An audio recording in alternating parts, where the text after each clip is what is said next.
Shalom saudaraku, kekristenan itu bukan soal agama. Karena fokus pengajaran iman Kristen itu adalah tentang keselamatan. Jadi jangan salah. Kalau hari ini ada agama Kristen, perlu diketahui bahwa di dalam Alkitab ditulis bahwa di Antioquia itu pertama kali orang memberi julukan atau sebutan kepada pengikut Kristus atau pengikut Yesus sebagai orang Kristen. Nah, jadi umat Tuhan yang berada di dalam naungan agama Kristen ini tidak sedang memperjuangkan agamanya, tetapi memperjuangkan keselamatannya. Siapa tokoh yang menyelamatkan itu? Disebutnya Yesus Kristus. Dari mana tahu? Kita belajar dari perjanjian lama, ya, sejak Adam dan Hawa diciptakan. Di dalam Alkitab, di dalam Bible yang dipegang sebagai kitab sucinya orang Kristen, di sana dicatat dengan jelas silsilahnya. Sejak Adam diciptakan bagaimana, ya, Hawa, ya, alam semesta diciptakan, sampai kemudian kepada Yesus Kristus sebagai juru selamat. Itu sangat jelas urutannya, silsilahnya juga jelas. Jadi saudaraku, yang diberitakan oleh kekristenan itu adalah keselamatan. Sebab apa keselamatan menjadi penting? Karena pada dasarnya manusia semuanya itu pasti akan masuk ke dalam api neraka. Kenapa? Itu karena dosa yang dilakukan oleh Adam dan Hawa. Maka agama itu menjadi solusi bagaimana manusia itu kemudian boleh dibebaskan daripada hukuman api neraka itu. Jadi sebaik apapun perbuatan saudara, ya, perbuatan baik saudara, sebaik apapun selama hidup, saudara tetap masuk ke dalam api neraka.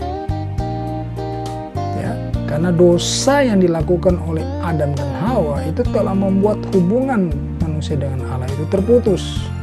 Kita tahu bahwa ketika Adam dan Hawa jatuh di dalam dosa, mereka diusir dari Taman Eden. Itu menggambarkan hubungan yang terputus dengan Allah. Nah, oleh karenanya Allah memberikan kita juru selamat, Yesus Kristus itu. Sulitkah kita untuk menerima Dia sebagai juru selamat kita?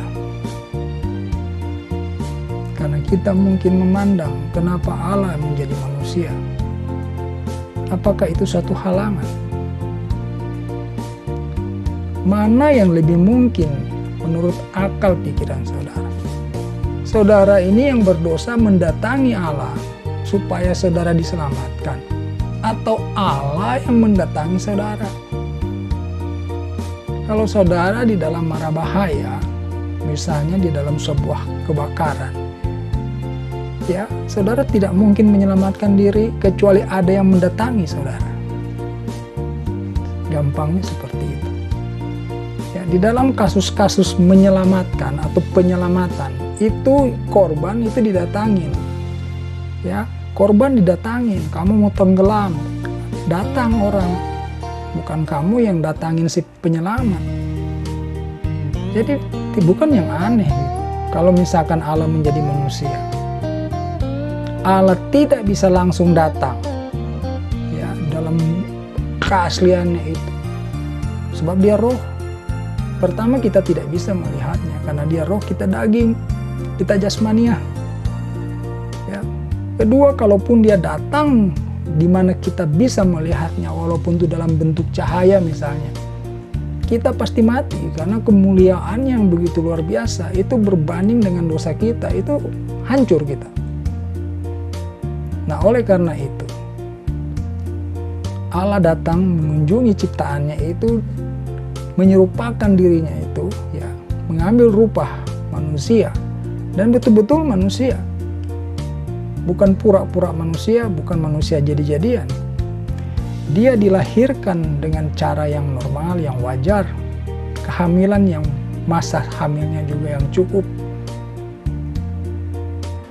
Tetapi di dalam Yesus itu, ya, Allah hadir sebagai manusia.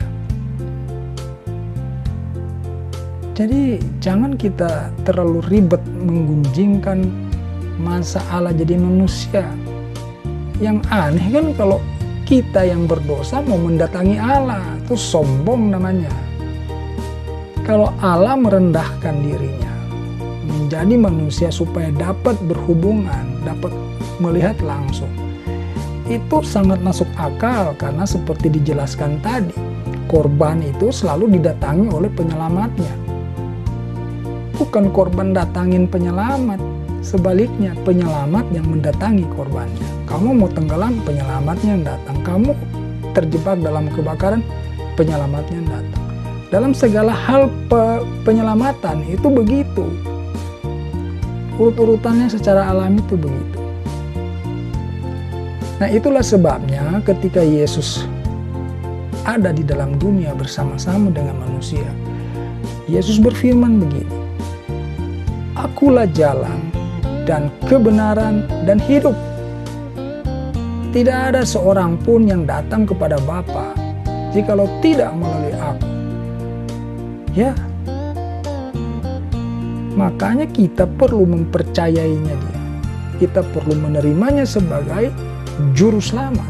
Dia itu adalah Tuhan, karena kalau bukan Tuhan tidak mungkin bisa menyelamatkan. Apa ada manusia ya yang sama-sama berdosa saling menyelamatkan masuk surga? Tidak ada. Semua manusia ini berjuang untuk supaya bisa diterima di dalam kerajaan surga. Nah, oleh karenanya itu Yesus menjadi perantara supaya kita itu boleh diselamatkan. Karena dia Tuhan, dia bisa mengampuni dosa kita. Sehingga kita kemudian menjadi ciptaan yang baru, yang bersih. Kalau saudara cuman berpuasa, ya besok buat dosa lagi. Nah, di dalam kekristenan diajarkan bahwa ketika kita menerima dia, yaitu Yesus sebagai juru selamat, nah kita tuh akan mendapatkan juga yang disebut Roh Kudus. Ya, Roh Kudus itulah yang memampukan kita. Sehingga kita dari hari lepas hari itu mampu untuk melawan dosa. Itu bagusnya, kerennya di situ. Jadi bukan kita percaya tiga Allah, Allah Bapa, Allah Anak, Allah Roh Kudus, bukan. Ketiganya ini adalah satu. Tetapi mereka sesuai dengan kondisional itu berperan. Itu Allah kan punya proyek seperti itu, kita mau bilang apa? Ya kan? Bukan kalau Allah menjadi manusia surga kosong, itu primitif cara berpikir begitu. Kita cerdas dikit lah ya. Karena Allah itu maha kuasa, dia roh. Ya, jadi firman-Nya jelas. Di dalam Yohanes 14 ayat 6 tadi saya sudah ucapkan firman Tuhan Yesus. Akulah jalan dan kebenaran dan hidup. Tidak ada seorang pun yang datang kepada Bapa kalau tidak melalui aku. Ya, kalau saudara ingin tahu lebih lengkap, lebih jelas, saudara bisa membaca Alkitab. Dari kitab Kejadian itu ada tentang penciptaan alam semesta, penciptaan manusia. Ya, kemudian nabi-nabi itu semua ada dengan silsilahnya. Ya, si Anu ayahnya siapa, seperti itu.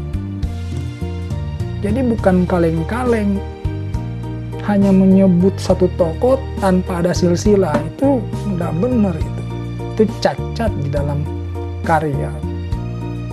Ya, kalau kita sebut itu sebuah karya, itu cacat dalam karya, cacat sejarah namanya. Ya,